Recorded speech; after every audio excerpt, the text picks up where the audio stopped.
The Big Shift. Why the Catholic Church no longer calls Mary co-redeemer. For centuries, the Virgin Mary has held a special place in the hearts of millions of Catholics. She has been called the Mother of God, Queen of Heaven, and the most blessed among women. But in recent years, something has changed. The Catholic Church has quietly stepped back from an old idea, calling Mary the co-redeemer. What caused this big shift? And what does it mean for Catholic belief today? Let's find out. The idea of Mary as co-redeemer or co-redemptrix dates back many centuries. The term never meant that Mary saved humanity the same way Jesus did. Instead, it emphasized her cooperation in God's plan of salvation. When Mary said yes to the angel Gabriel, she allowed the Savior to enter the world. At the foot of the cross, she shared in her Son's suffering. Over time, theologians and believers began using the term co-redeemer to express her deep participation in redemption. But not everyone agreed with the title. Critics argued that calling Mary co-redeemer could confuse the faithful, as if she shared the same saving power as Christ. Yet Christian teaching is clear. Jesus Christ alone is the Redeemer of humanity.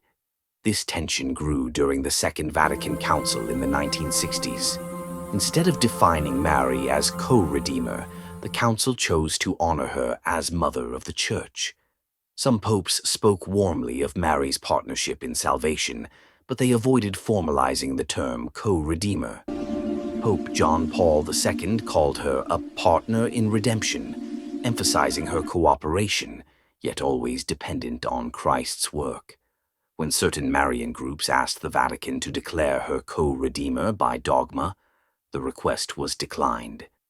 Pope Benedict XVI later clarified that Mary's role was real, but entirely subordinate to Christ's grace. Then came Pope Francis, whose words left no doubt. In March 2021, Pope Francis publicly stated, "Christ is the only Redeemer." Mary never wanted to take anything that belonged to her Son. She is a disciple and a mother. He added that calling her co-redeemer distracts from Christ's central role in salvation. That moment marked the official shift. Mary would no longer be described as co-redeemer in Catholic teaching. So what does the Church teach today? Mary remains the most honored of all saints. Catholics still pray for her intercession and celebrate her feast days. But she is now described with titles such as Mother of God, First Disciple, and Model of Faith and Obedience. Mary's role is understood as one of cooperation, not co-redemption.